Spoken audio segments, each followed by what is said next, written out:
time, there have been conversations that argue that, leaders do not have that goodwill of making sure that they uphold the rule of law. And therefore, there is need for us to have a conversation first, just looking at what the document entails or what the bill entails, and importantly just having decisions that revolve around that, just picking the key things that are important for us, so that in the event that we go for a referendum, then we'll have our people going out there to make decisions based on a proper understanding of this particular bill. So make sure that you tune in and keep it right here.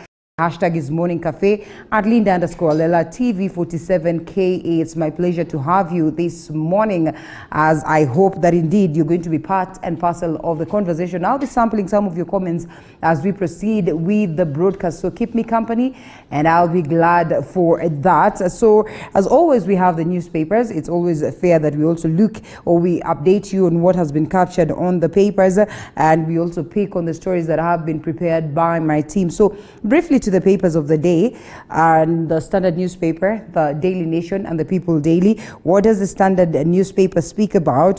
What mini polls mean for Big Four? I remember we are set to have by-elections slated for Thursday this week. So much is happening. Kabuchai, Manchako senatorial seat, Matungu, and many other places where these crucial by-elections will determine what way forward. Campaign window closes as candidates in the Matungu and Kabuchai by-elections made their final pitches to the voters. That is yesterday. Political daggers were drawn with the shadows of the bigwigs, Right Honorable Raila Odinga, Deputy President William Ruto, Mudavadi, and Wentangula.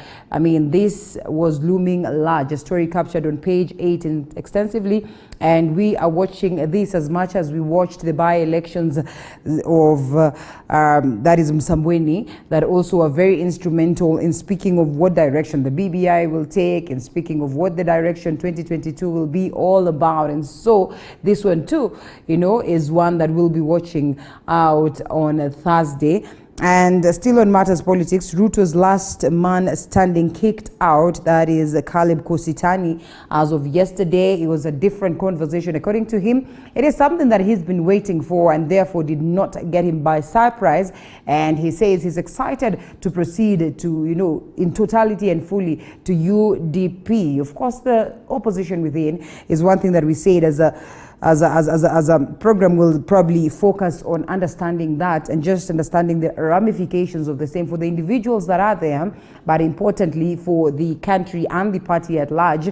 And so we'll be looking at this extensively alongside my panelist that is later on. People to watch as vaccine lands, and yes, gives us the face or the faces of the individuals that are supposed to be looked at, the likes of Fred Matiang'i, the likes of CS for Matters Health, that is CS Mutahi Kagwe, the likes of CAS Masi Mwangangi. These are the people that we are saying we are watching out on, even as we look at just what direction the vaccine will be taking, who will be, what crew will be able to get this, it will be administered to. And so much so this one is acting up, but not to worry, I got you covered on this one as we try to fix it. And so these are the individuals that we'll be looking at as we try and fix that. Let's just focus on the hard copy. President Uhuru Kenyatta himself is mentioned there, CS Ukuri Atani, and we also have the likes of Dr. Collins Tabu and Governor Martin Wambora. And so the first 1 million doses of COVID-19 jabs land at JKIA in the middle of the night, and the spotlight now turns on the people who must go flat out to ensure that successful rollout and guarantee exercise of integrity as captured right there. So we'll be looking at this even as we just get to understand the ramifications of the same and how helpful this is going to be. Remember, the entire global fraternity is trying to struggle their way out to ensure that as a country or as different countries, they are able to secure this for the sake of the safety of their people. The Daily Nation, inside a vaccine rollout plan, as captured right there, 1 million doses of AstraZeneca will arrive in Nairobi. Of course, as we wait to see what it is that will play out. Boost in battle to contain spread of the deadly coronavirus. That is something that has been looked at as a milestone for us to be able to deal or to curb the spread of the virus. Lots of questions as to what exactly happens after one has gotten a vaccine? Do you stop wearing your mask? Certainly not. A specialist would say. Do you stop, keeping a social distance just because you're vaccinated? Certainly not. And a couple of other things that need to be looked at. So the conversation is on the milestone in war on COVID-19. And so the first Kenyan will officially receive the jab on Friday. We're looking forward to that as we get to see whether it certainly works. And more on matters politics, William Ruto, a changed man. Just how changed is he? Spoiling for a fight and facing threats of impeachment, eviction from his official residence, and being kicked out of the ruling Jubilee Party. The Deputy President William Ruto has taken the word to the President Uhuru Kenyatta's doorstep. Seemingly, he is probably trying to dare his boss or into a duel. According to Ruto's ally Caleb Kositani, who was kicked out of Jubilee, cases of the DP responding directly to his boss are bound to increase in the future as the country heads to the 2022 general election. So we're waiting to see how best, as the presidential unit, they'd be able to resolve this, or just how best, what direction this will certainly take. So we look forward to that, as we'll have that discussion this morning alongside my panelists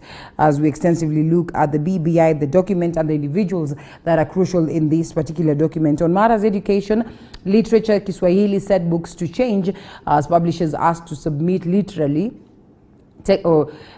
text for evaluation this month. So the books will replace those currently, or those that are in use and which were introduced in 2018. Is something that happens oftenly, and so this is expected. A story captured on page 8 of the Daily Nation. Uhuru threats, man in court for shoot Uhuru's Facebook post. And Simon Mushiri, who's a 22-year-old, is accused of misusing his account by publishing remarks that threaten peace of the office of the president and the people who occupy it. You need to stay alert and avoid such occurrences, as captured on page 9. We always say that our social media platforms should be used to spread love as opposed to hate. And in the event that hate is noticed, then for that reason, you'd be able to be answerable. And probably that's the direction it takes. Trade deal, farmers in court to block UK trade pact. Farmers have moved to court to stop Parliament from debating, approving, ratifying a trade deal that would see some UK products imported into the country duty-free. A story captured on page 12. We'll also be looking at that on the Daily's diaries, just to update you on what events these farmers tend to follow. On a tax refund shock for COVID-19 millionaires, suppliers who sold goods to state agency at 16% value-added tax when the government had reduced rate to 14% to refund difference. That's an interesting one. A story captured on the back page. We see whether indeed the entrepreneurs would agree to this or would dance to this particular tune. That is on the front page of the Daily Nation. Briefly, what is captured on the People Daily? Customers in shock as banks end loans relief. Some customers get negative bank balances after deposits were used to repay debts they thought were suspended. I mean, this one came on board to cushion many, against the ramifications of COVID-19. But come January, the situation was different. And then maybe most of them will go out there to appeal this. A story captured on page 5. All this in regards to the relief that was there and officially lifted by the government. What does it mean? We'll certainly be having these conversations as we proceed. Jubilee access Kositani as Tuju's deputy. A story captured on page 13 of the People Daily is a conversation that is ongoing. The axe is here, not going anywhere. So anyone who goes against what it is that the Jubilee Party dictates, then certainly this is what they expect. Police now seek nod to confiscate Akasha's billions. A story captured on page 8 after a long trial and officially being castigated. And what played out in the United States. Officially now the government's coming in to address this and see how best they can be able even to recover the assets that were lost. And away from it, vaccine rollout plan unveiled.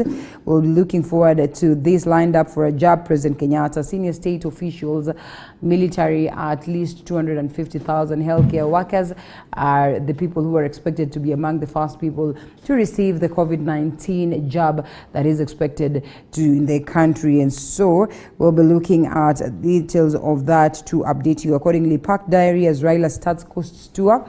and today he will be going to Taita Taveta, or he will be in Taita Taveta.